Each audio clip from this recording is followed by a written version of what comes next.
Napakahusay naman. Nasagutan mo ang mga katanungan. Dahil dyan ay nakarating na tayo sa unang destinasyon natin. Ipagpapatuloy na ni Cherry ang kwento. Sa kabila ng mga kasawian sa buhay ay ipinagpatuloy pa rin ni Rizal ang pagsulat sa ikalawang nobela na kanyang sinimulang buuin sa tahanan ng kanyang pamilya sa Calamba, Laguna. Sa London, kung saan siya nanirahan mula Mayo hanggang Setyembre 1888, pinagpatuloy niya ang pagsusulat, pagrerebisa at pagbawasto sa manuskrito.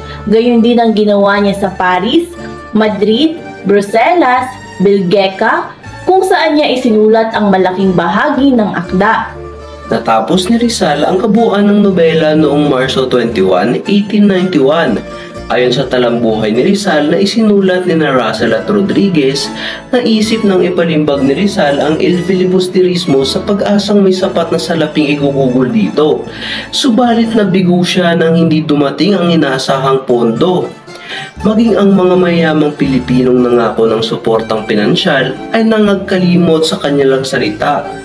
Nagsanla si Rizal ng mga alahas, ngunit hindi rin sapat ang perang kanyang nakuha mula rito. Dahil sa kawalan ng salapi, napilitan si Rizal na ipatigil ang pagpapalimbag sa aklat na nooy mayroon ng 112 pahinang na imprenta. Kalagitnaan ng Setyembre 1891 nang maganap ang isang hindi inaasahang pangyayari.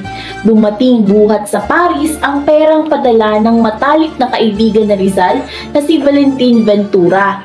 Sa pangyayaring ito, naligtas si Rizal sa pakagipitan at ang El Filibusterismo ay natapos ipalimbag noong Setyembre 22, 1891. Diba? Madaming pinagdaanan si Rizal bago matapos ang nobela.